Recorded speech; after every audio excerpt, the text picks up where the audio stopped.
Hello everyone. आज हम IBPS bank PO की वैकेंसी के बारे में बात कर रहे हैं। तो आइए देखते हैं। सबसे पहले हम डेट देखेंगे। तो 1 जुलाई 2025 से फॉर्म अप्लाई होने का स्टार्ट हो गया है और 21 जुलाई 2025 इसका लास्ट डेट है। इसमें आपका फीस पेमेंट का भी 21 जुलाई 2025 लास्ट है। अब देखिए एग्ज़ाम कब कब होगा।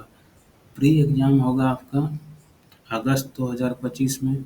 सितंबर में आपका रिजल्ट आ जाएगा।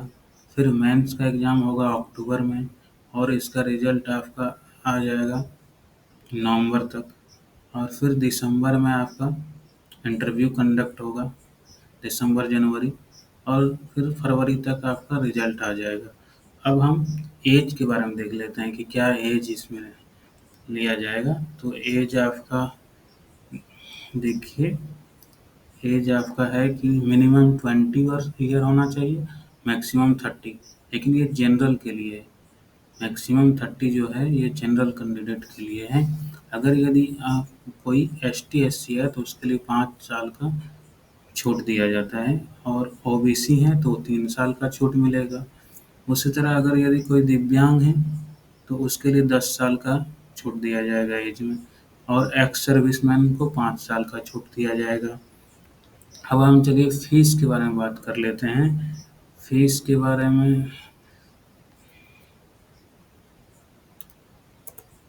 फीस इसका है जैसे कि अगर यदि यदि कोई एसटी एससी या पीडब्ल्यू का कैंडिडेट है, मतलब दिव्यांग हैं, तो उसके लिए 175 रुपये इंक्लूडिंग जीएसटी। और अदर जो हैं जैसे ओबीसी हैं, जनरल हैं, ईडब्ल्यूएस हैं, उनको 850 रुपये फ़ीस लगेंगे। अब हम एग्ज़ाम के सिलेबस और पैटर्न के बारे में बात कर लेते हैं। जैसे जो प्री एग्ज़ाम होंगे वो 1 घंटे के होंगे, जिसमें 3 चीज़ें पूछा जाएगा। जैसे इंग्लिश लैंग्वेज रहेंगे 30 क्वेश्चन, इसके 30 मार्क्स मिलेंगे। उसके बाद क्वांटिटेटिव एप्टीट्यूड रहेंगे, जिसको मैथ जो हुए, मैथ में 35 क्वेश्चन रहेंगे और 30 मार्क्स के। ऐसे ही रीजनिंग रहेंगे, रीजनिंग 35 क्वेश्चंस, 40 मार्क्स। टोटल आपका 100 क्वेश्चंस रहेंगे, 100 मार्क्स, और 60 मिनट टाइम दिया जाएगा। ये इसका लैंग्वेज जो होंगे, इंग्लिश सब्जेक्ट का तो इंग्लिश ही रहेगा, बाकी हिंदी इंग्लिश दोनों रहेगा, दोनों में से कोई भी दे सकते हैं। अब देखिए मेन का जो सिलेबस है, मेंस में आपको रीजनिंग के 40 क्वेश्चंस पूछे जाएंगे और 60 मार्क्स होंगे। ये हिंदी इंग्लिश दोनों में रहेगा। ऐसे ही जनरल अवेयरनेस रहेगा, economy, banking awareness, digital finance awareness, RBI के रूल्स, ये सब जो होंगे ये आपको 35 क्वेश्चंस रहेंगे इसमें, 50 मार्क्स का। ये भी हिंदी इंग्लिश दोनों लैंग्वेज में रहेगा। और इंग्लिश लैंग्वेज से पूछा जाएगा 35 क्वेश्चन, जिसमें 40 मार्क्स मिलेंगे। ये तो ऑब्वियस है, इंग्लिश ही लैंग्वेज रहेगा। ऐसे ही अब डीआई पूछा जाएगा, 35 क्वेश्चन रहेंगे, 50 मार्क्स का। ये भी हिंदी इंग्लिश दोनों में रहेगा। टोटल 145 क्वेश्चन रहेगा और 200 मार्क्स के। इसमें टोटल आपको टाइम मिलेगा 160 मिनट। और इसमें डिस्क्रिप्टिव भी रहता है, जो कि आपको ऐसे और कॉम्प्रिहेंशन रहेगा। ये 2 क्वेश्चन पूछे जाएंगे, एक ऐसे एक कॉम्प्रिहेंशन, 25 मार्क्स के। ये इंग्लिश में लिखना होगा और इसमें 30 मिनट का टाइम मिलेगा आपको। ये मेन का एग्ज़ाम के साथ ही ये भी एग्ज़ाम होगा आपका। उसके बाद अब हम सिलेबस के बाद सीट कितना है वो देख लेते हैं, किस बैंक से कितना सीट है। तो वो नीचे है, अभी हम आपको दिखाते हैं। देखिए यहाँ bank of Baroda, bank of India, bank of Maharashtra, Canara bank, central bank of India, Indian bank,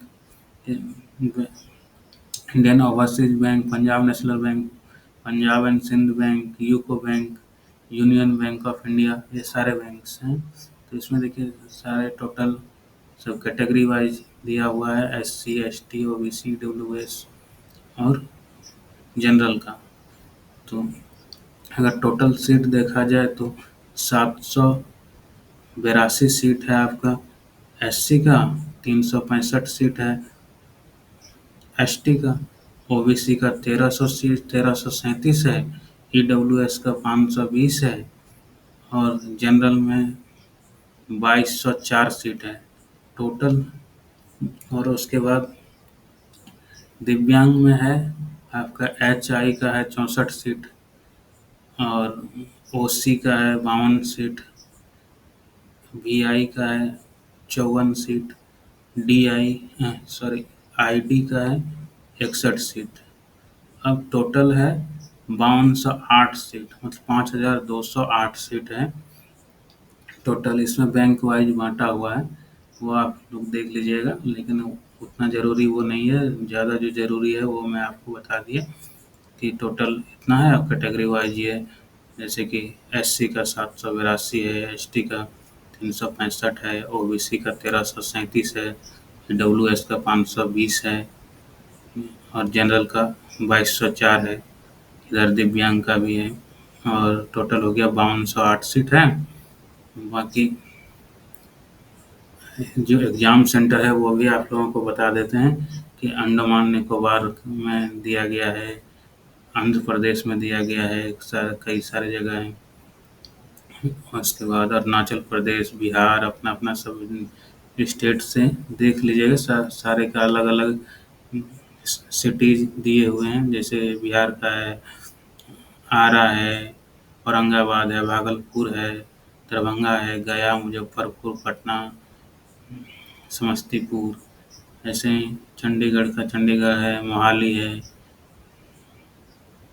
उसके बाद इधर सूरत है, जामनगर है, दिल्ली में भी है, फरीदाबाद, गाजियाबाद और पणजी है।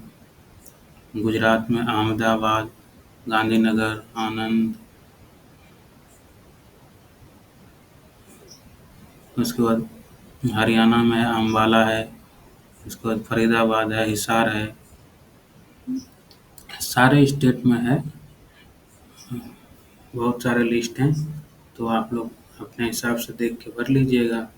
बाकी तो ये वैकेंसी में और कोई डिटेल बताने का नहीं है, आप लोग भरिए इसको और नेक्स्ट वैकेंसी का भी हम डिटेल लेके आएंगे। तब तक के लिए धन्यवाद। हमारे चैनल को सब्सक्राइब कीजिएगा और वीडियो को लाइक कीजिएगा। Thank you.